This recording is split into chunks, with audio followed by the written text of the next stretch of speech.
Yo, another day, another gala, another video. Holiday nga pala namin ngayon dito sa China at naimbitahan ako para puntahan yung isang sikat na pasyalan dito sa aming lugar. Kasama ko nga pala yung ibang Filipino teachers dito sa China at pupunta kami sa Fenha Erku, kung saan kami ay magpipiknik, magzi-zipline at magbo-boat rafting. Pero bago yan, yo, what's up? Ako nga pala si Kinder Papi, former tambay to foreign teacher, may pangarap sa buhay, may utang.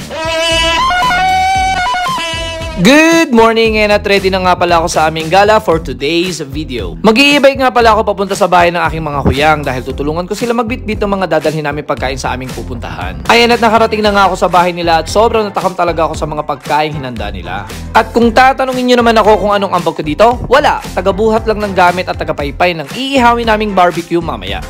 Magic! Ayan at nakababa na nga kami sa apartment ng aking mga kuyang at pasakay na kami sa taxi na binook namin para pumunta doon sa meeting place. Bali may kasama nga pala kaming 6 na Chinese, 2 aso at kaming 8 Filipino. Wow! Mga teachers din itong kasama ko at magkakaiba kami ng mga schools na pinagtatrabahuhan. Kaya naman kami nagpapagalingan. You know, Filipino! Filipino! Filipino! Uy, joke lang ha, baka maniwala kagad kayo. Good vibes lang tayo. At halos 1.5 oras din ang travel time namin pero sobra ko na-enjoy ang scenic beauty ng aming lugar. Ang gaganda talaga ng tanawin dito sa China lalo na yung mga bulubundukin nila dito. Aww. At eto na nga kami nakarating na sa Fenha Erku o yung River Fen Reservoir. Wow, may pagoda! Tapos mamaya kami naman yung pagoda kakagala. Agoy. Ayan at naglalakad na nga kami papunta sa aming cottage at bitbit na namin lahat ng aming gamit dahil maghapon kami dito sa Fenha. At habang kami ay naglalakad at nagkakatuwaan papunta sa aming cottage, tell me you're Filipino without telling me you're Filipino. Pandesal! Sabi ko nga, manto eh. Yaw, manto ma! Kuwain ka! o diba good vibes lang pag may Pinoy kang kasama. At eto nga at malapit na kami sa aming cottage after naming tawidin ang tulay na to. At habang ako ay naglalakad, bigla naman ako napatingin kay Ante. Sabi ko, parang napapanood ko siya dati sa TV. Ante, ikaw ba si Do? Dora the Explorer! Ayan na tamang sightseeing lang ako at nag-uumpisa na din magdatingan yung ibang mga tao dito sa Fenha. Marami din kayong pwedeng gawin dito sa lugar na ito pero napansin ko lang na halos lahat ng mga pang-outdoor playground nila dito ay nakakabasa kaya mainam na magdala ng tsinelas para di mabasa ang iyong sapatos. Meron ditong swings, meron din yung parang swing on vines tapos yung parang Jurassic Park. Pwede din nga pala kayo magtayo ng camping tent para mas lalong feel na feel nyo yung ganda ng nature. O diba?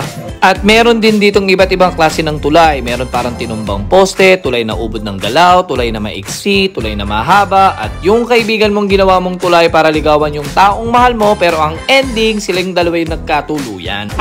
Nais na nga pala namin ang aming mga gamit at nagpe-prepare na kami para sa aming tanghalian. At habang ako'y tamang nood lang na may kasamang kaunting pagkatakam, kukuha sana ako ng isang ubas pero di pa pala pwede na hatutuloy yung kamay ko. At ayan na nga at kami magsasalo-salo na. Nagpatlock nga pala kami at kanya-kanya kaming dala ng mga pagkain. Meron kaming fruits, some bread, fried chicken, pansit, meron ding mga sweets. At syempre, hindi mawawala dyan si Jim Beam. At pagkatapos ko kumain, nilaro-laro ko muna ito kasama naming 2 asong gumala. Di ko na nga pala tinanong yung pangalan ng aso pero natanong ko yung pangalan ng amo. Charing. At dahil nagkakaubusan ng plato kanina, itinago ko muna itong akin. Bali mamaya pa kami magba-barbecue party kaya naman naisipan ko munang umalis at maglakad-lakad para makatakas sa Tagay. Magic. At bigla nga ako nainganyo yung subukan nitong parang swing on vines na usually nakikita ko sa palabas na Tarzan. Hindi yung Tarzan na Kwan ha, charing. Kaya naman agad kong sinubukan. Syempre madali sa akin to, basic. Kaya yun si ate akala ata madali kaya gumaya sa amin kaso nga lang bibitaw ng mahinahon ako pa. Pero wag kayong mag-alala dahil ibinili ko kagad si ate dahil ganun ako kabuti. Di wow. Magic. At nang ako nga ay naumay magpasabit-sabit doon sa may swing on vine, agad naman ako lumipat doon sa may floating stage kung saan may mga nagpe-perform. Tara, samahan nyo muna ako manood.